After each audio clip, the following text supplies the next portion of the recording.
Last year, on Christmas Day, the Rashtriya Swayamsevak song marched through the streets of the Indian city of Hyderabad. Armed with lathis, an iron-bound bamboo pole used by police, the uniformed cadres of the RSS paraded to the beating of drums and the blaring of bugles. The column of thousands of men stretched 4 kilometers. It was a grand display of incredible discipline and military precision. But this show of force was special for another reason.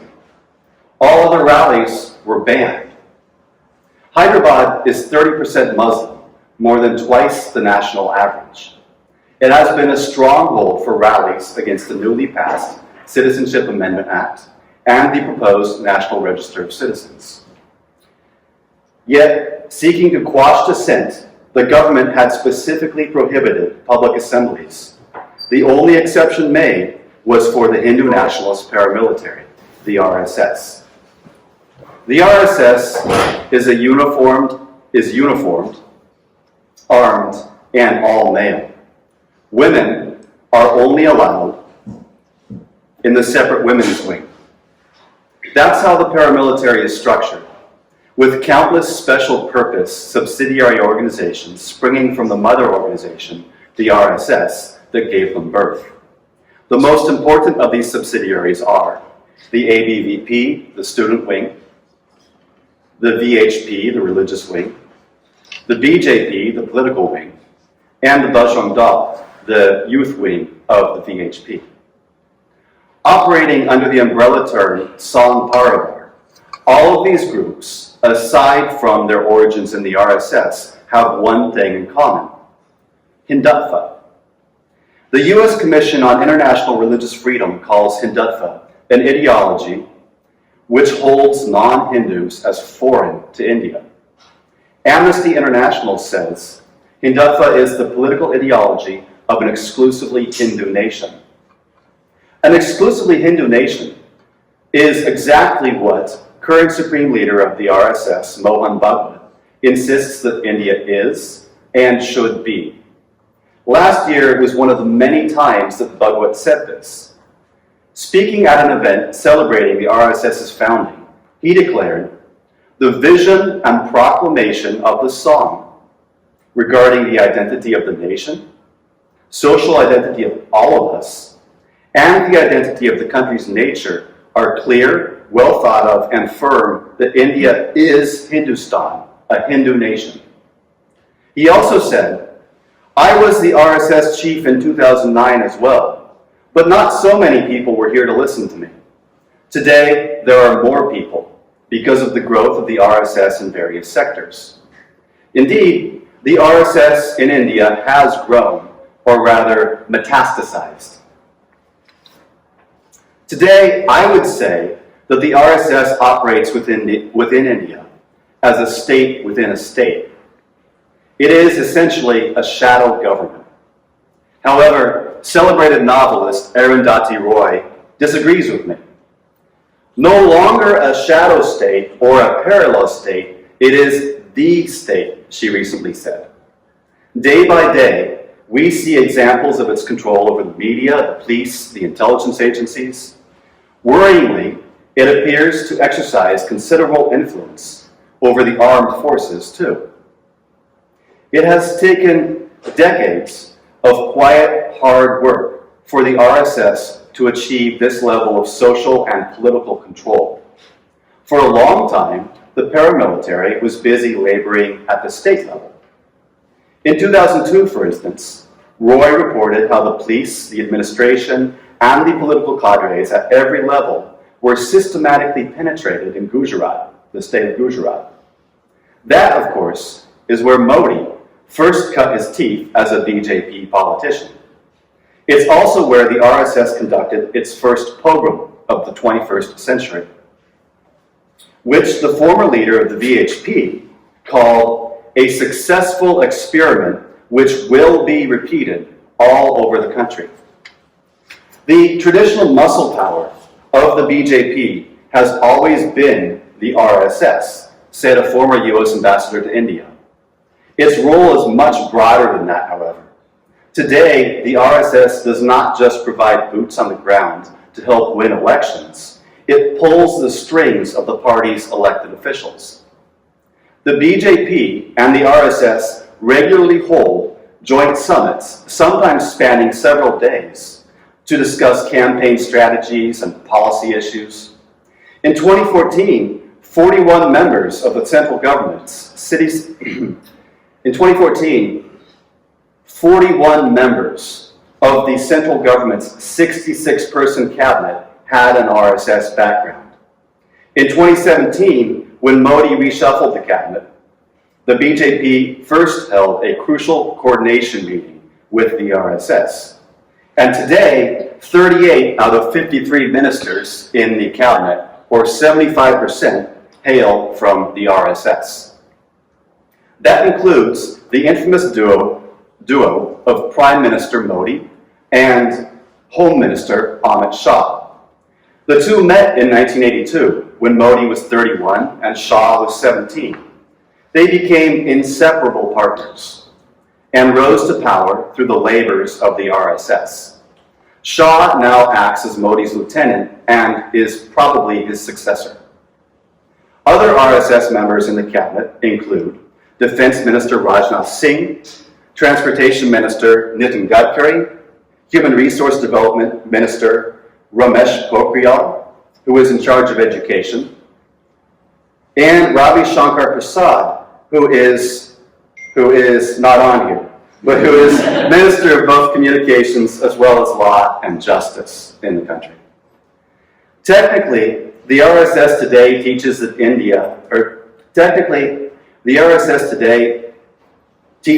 that a Hindu Rashtra, a Hindu nation, is not something to work towards so much as it is merely a given fact of reality. They believe that India is already a Hindu nation. One RSS ideologue recently argued, for instance, that Hindutva is an adjective of the nation, not an objective. And Hindu nation is simply the appropriate way to describe India in geocultural context. Nevertheless, since the Republic of India is technically, officially, a secular democracy, securing the foundations of what the RSS believes is already a Hindu nation does require legislative and judicial action. The BJP generally waited to take such action until Modi was re-elected in May 2019. Since then, though, it has moved with lightning speed to implement the RSS's platform. In 2019, all of the BJP's highest profile and most controversial actions were key items on the RSS agenda. That includes revoking Article 370 of the Indian Constitution, thus scrapping Kashmir of its semi-autonomous status, giving a green light to build Ram Mandir, a Hindu temple, on disputed land in the city of Ayodhya, passing the CAA, which makes religion the basis for acquiring Indian citizenship, and proposing the NRC, which would require that every resident of India prove their citizenship. Since December 2019, the streets of India have been engulfed by mass protests against the CAA and the NRC. Essentially, these are protests against the implementation of the RSS's agenda.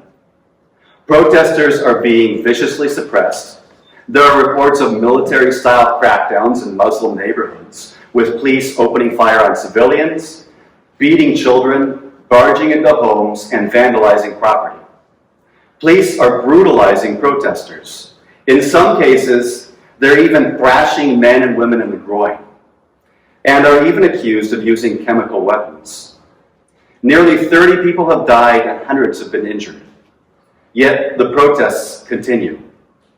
Meanwhile, as Modi's regime has tried to stamp out the resistance by banning public assemblies, there the RSS was, marching through Hyderabad on Christmas Day, dominating the streets. Violence is the inevitable result of the RSS's domination of the streets.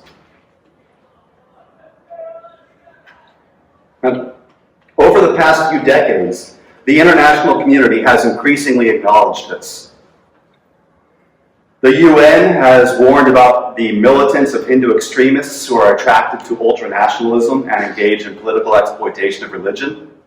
Amnesty International and Human Rights Watch have both warned that escalating violence against religious minorities is carried out by the RSS and its subsidiaries. The US State Department has described the RSS as an extremist group, warning that members have been implicated in incidents of violence and discrimination against Christians and Muslims.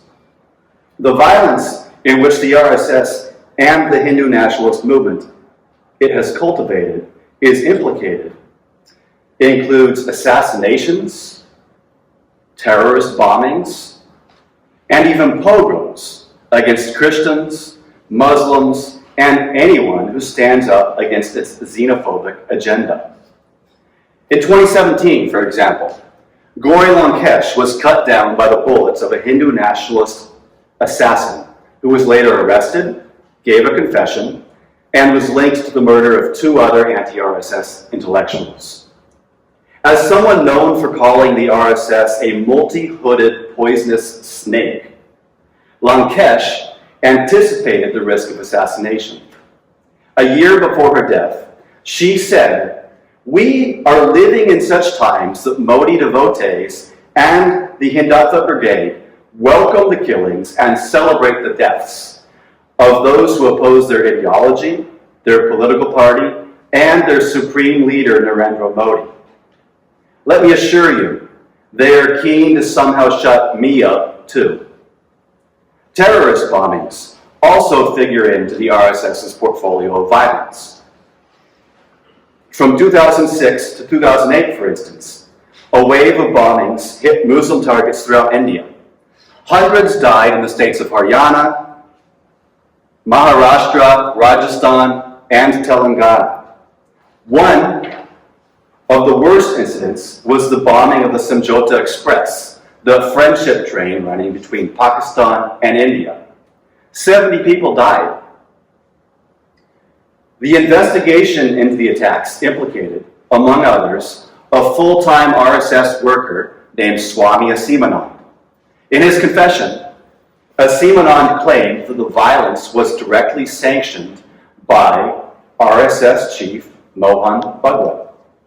The Swami said that Bhagwat agreed that it was necessary to do some violence in the name of Hindus, but instructed him, "Don't link it to the song. If you do it, then people won't say that we committed a crime for the sake of committing a crime. It will be connected to the ideology. This is very important for the Hindus. Please do this. You have our blessings."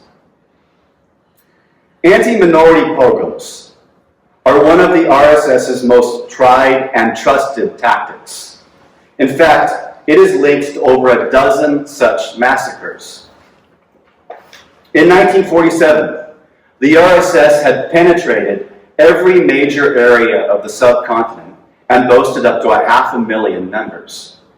The British were leaving, the subcontinent was being partitioned, and the Maharaja of Jammu and Kashmir was faced with the choice to join Pakistan or India or remain independent. As he wavered, the chief of the RSS visited to pressure him to join India.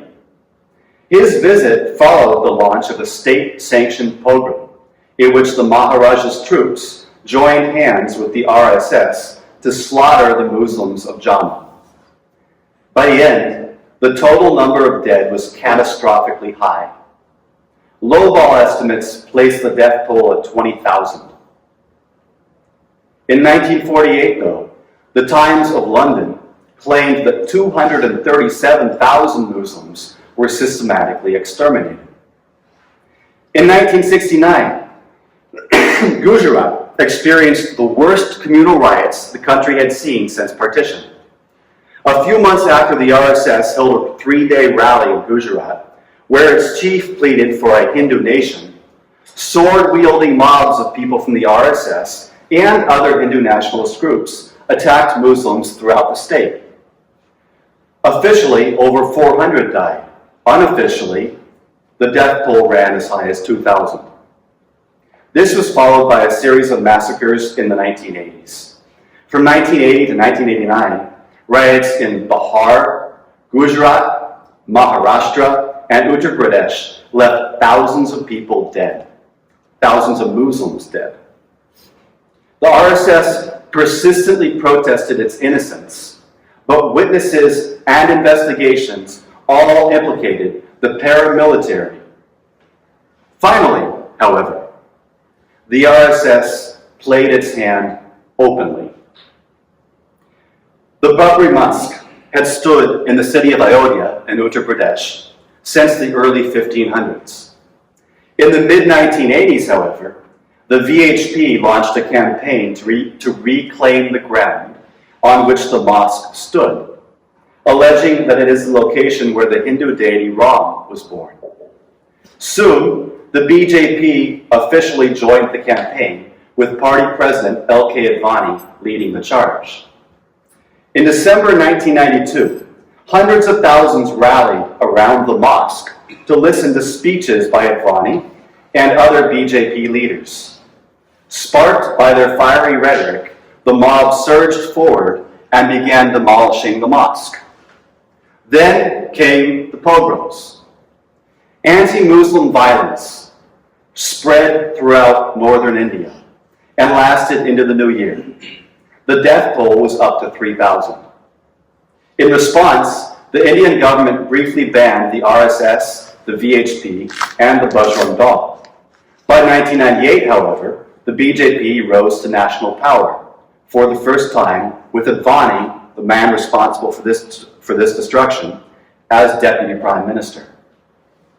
The BJP still held national power when Narendra Modi was elected as Chief Minister of Gujarat in February of 2002. 3 days later, the state was engulfed in carnage. A train was set on fire, killing 59 Hindu pilgrims. Modi immediately declared it an act of terrorism and blamed it on Pakistan. His government then transported the charred bodies to the state's capital and handed them over to the VHP. The VHP declared a statewide band, a shutdown. Then, blood began to flow. For 3 days, mobs ran rampage across Gujarat. Over a dozen cities witnessed major incidents of violence. By the end, up to 2,000 or more Muslims lay dead. Eyewitnesses claim that attackers were armed with voter lists naming Muslim targets. Some of the mobs were even led by BJP state legislators, who issued weapons and gave orders. Survivors say that when they appealed to police for help, they were sometimes told, "We have no orders to save you." Witnesses claim that police even fired on the victims. Soon after the violence ended, however, a BJP state minister blew the whistle. He told media that, along with other state and police officials, he was summoned to a meeting at Modi's house the night before the pogrom began. They were ordered to stand down so that mobs could vent their frustration. A senior police officer later corroborated the claim. Still later, a sting by an Indian magazine caught multiple leaders from the RSS, the VHP, and the BJP bragging about their participation in the pogrom and boasting that Modi had given them 3 days to do whatever they wanted to do. One of the most recent anti-minority pogroms occurred in 2008, when a VHP leader was murdered in the state of Odisha. The group blamed the local Christian community. Mobs led by a BJP state legislator began attacking Christian homes, churches, and even orphanages. Around 100 or more Christians were left dead, and tens of thousands were displaced to relief camps. Later, Odisha's chief minister bluntly stated, members of RSS, VHP, and Bajrang Dal were involved in the violence. It's no surprise that the RSS is responsible for shocking violence considering its ideological ties to European fascism. In 2011, in Norway, white supremacist Anders Breivik murdered 77 people. Breivik's lengthy manifesto details how he was inspired by other extremist and nationalist groups around the globe. Pointing to the RSS, he praised them for how they dominate the streets and often riot and attack Muslims, usually after the Muslims disrespect and degrade Hinduism too much. He admired the RSS so much, saying that our goals are more or less identical, that he called for collaboration with the RSS, writing, "It is essential that we learn from each other and cooperate as much as possible." Breivik's admiration for the RSS is quite natural, considering the correlation between fascism in the West and Hindu nationalism in the East traces all the way back to the paramilitary's origins in the 1920s. The religious nationalist political ideology of Hindutva was first articulated by V.D. Savarkar.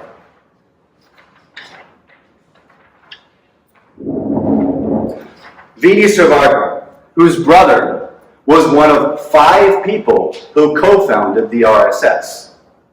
Another co-founder was B.S. Munji. Munji was the mentor of yet another co-founder, K.B. Hedgewar, who was the first supreme leader of the RSS. As these 3 men cultivated the Hindu nationalist movement in India, they took ideological inspiration from and even engaged in direct contact with the rising fascist movements in Italy and Germany. Events moved rapidly in the 1920s and 1930s. In 1921, the year after the Nazi Party was founded, Adolf Hitler became its leader.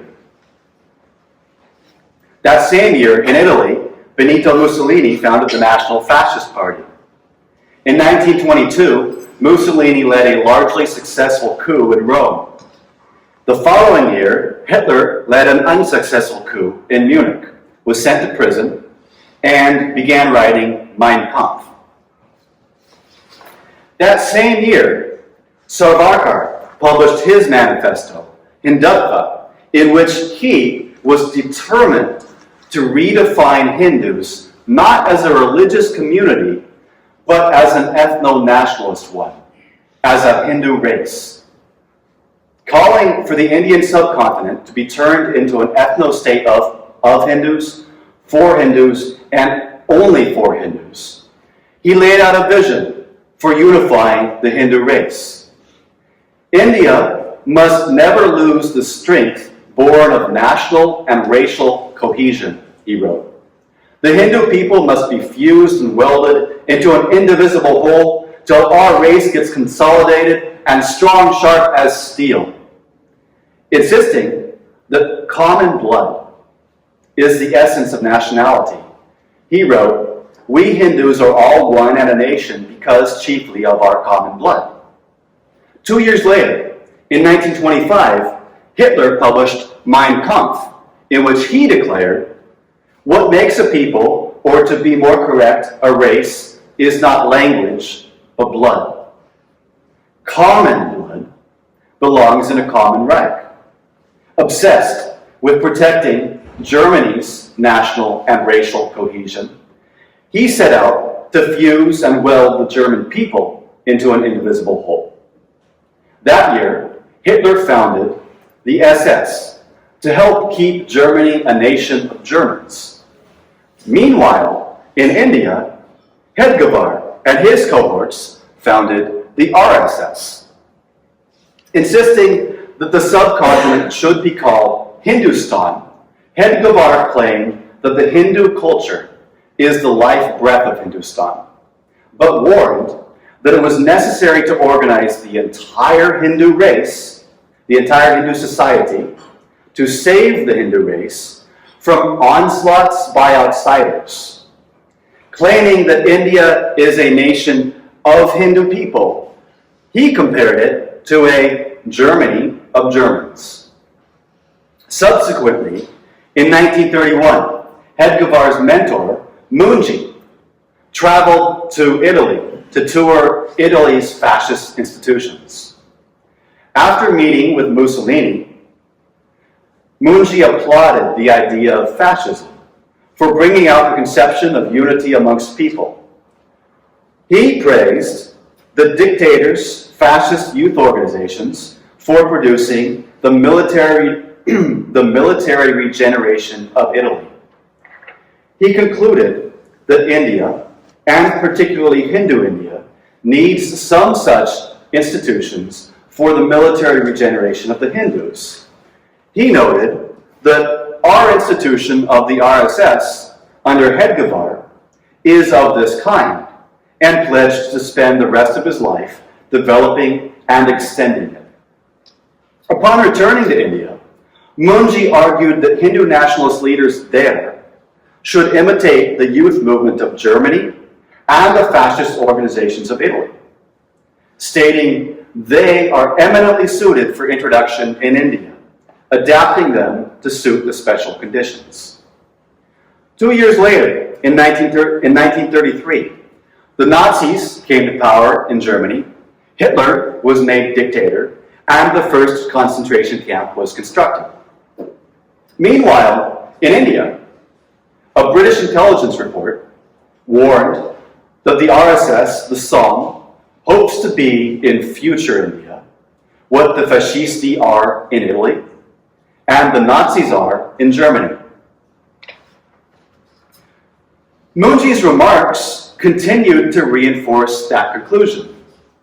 Independence from the British, he said in 1934, required a Hindu as a dictator like Mussolini or Hitler of the present day in Italy and Germany.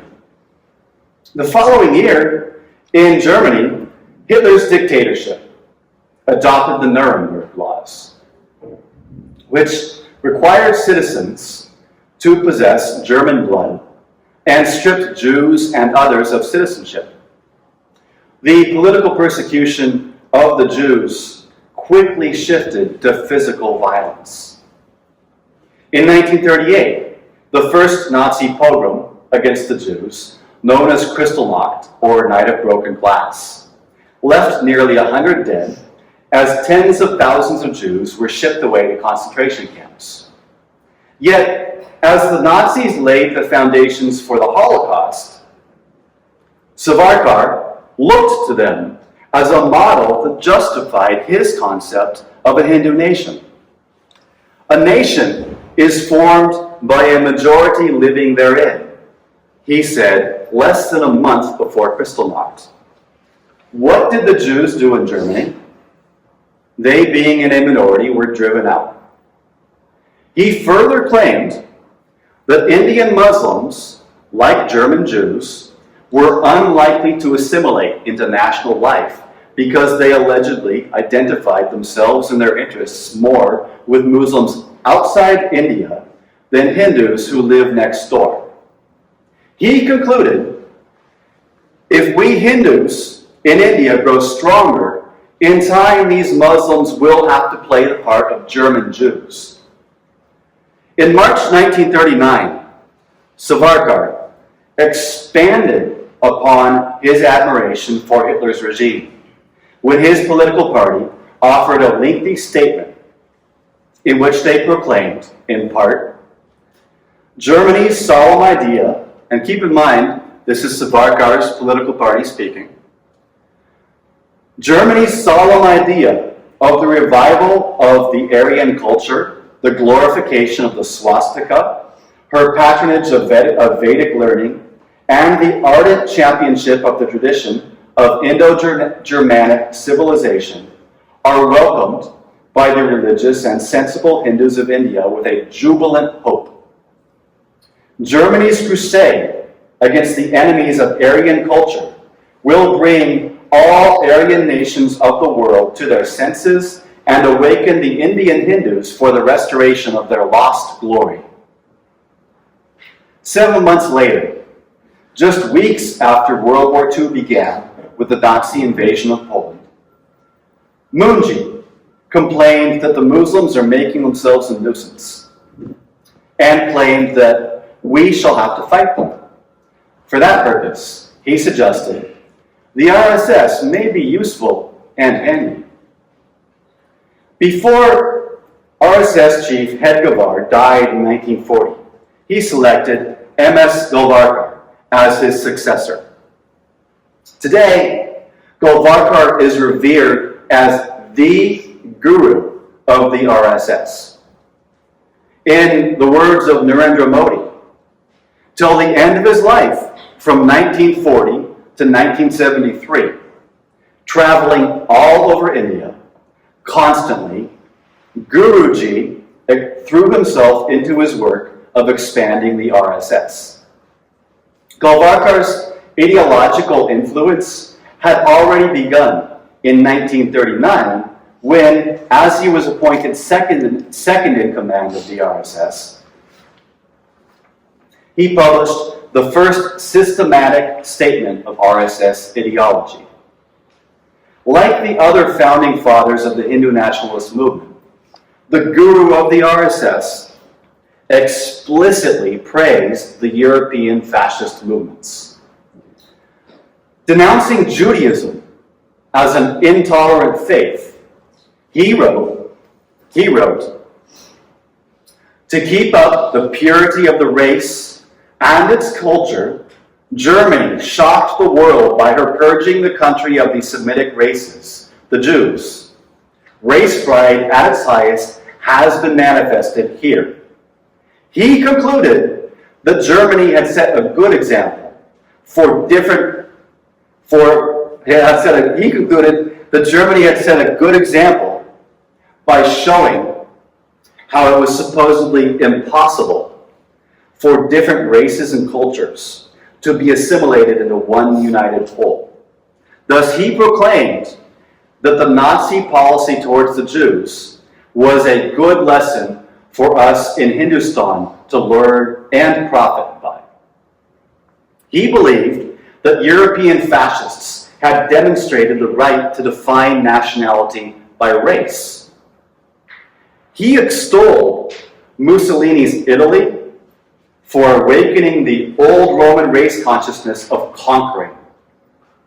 And he celebrated how the ancient race spirit, which prompted Germanic tribes to overrun the whole of Europe, has re-risen in modern Germany. Even so with us, our race spirit has once again roused itself, he wrote. He insisted that Europe's fascists proved how every race possesses the indisputable right of excommunicating from its nationality all who have turned traitors by entertaining aspirations different from those of the national race. He believed that the national race is the Hindu race, and he claimed that no one but Hindus hold a birthright to Indian citizenship, declaring only the Hindu has been living here as a child of the soil. He claimed that converts away from Hinduism had abandoned the spirit of love and devotion for the nation and succumbed to divided loyalty in place of undivided and absolute loyalty to the nation. Conversion, he claimed, was not merely a case of change of faith, but a change even in national identity. He declared that the only nationalist patriots are those who aspire to glorify the Hindu race and nation. All others were traitors who had joined the camp of the enemy and left their mother nation in the lurch. He claimed that non-Hindus, like Christians and Muslims, were internal threats. Describing them as members of foreign races, he demanded that they give up their present foreign mental complexion and merge in the common stream of our national life.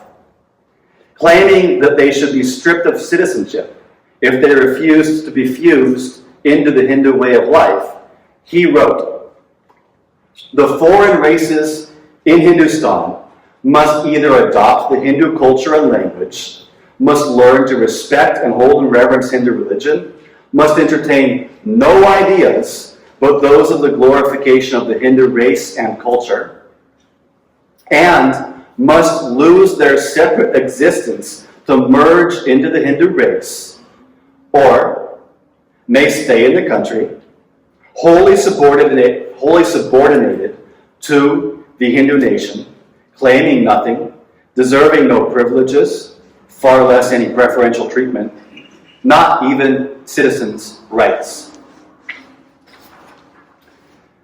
The current chief of the RSS, Mohan Bhagwat, grew up in a family of RSS activists. His father was a close associate of both Hedgewar and Golwalkar. He himself became a full-time RSS worker just 2 years after Golwalkar's death.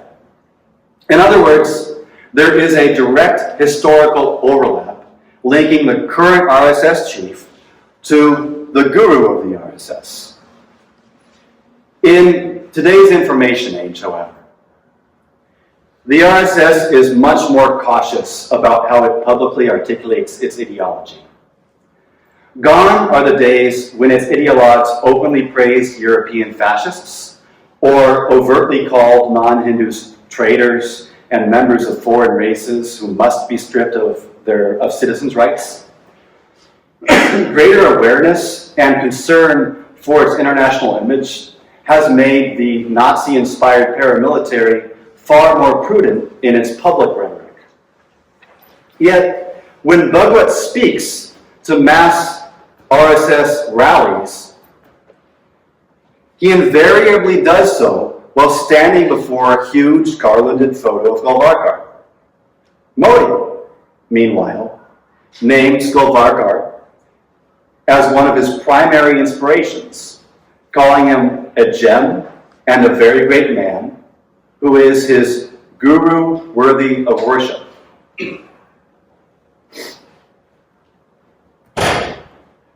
And Amit Shah, the Home Minister of the country and Modi's probable successor, has eulogized Golwalkar as the one who motivated us to serve Mother India. Shah is the driving force behind the CAA. Shah, as the driving force behind the CAA and the NRC, is unique in his willingness to throw caution to the wind and, international reputation be damned, openly employ obviously genocidal rhetoric. Thus, for instance, he has recently described undocumented Muslim immigrants in the country, in India, as infiltrators and termites. Shah believes it is necessary to protect against, to quote the first supreme leader of the RSS, the onslaughts by these outsiders. Thus, it's no surprise that the CAA and the NRC combined are frequently being described as the new Nuremberg laws. One thing is obvious. Under the RSS regime in India today, the fascist vision of the founding fathers of the Hindu nationalist movement is swiftly being implemented with deadly consequences. And the longer that the RSS rules the roost, the deadlier those consequences will be. Thank you.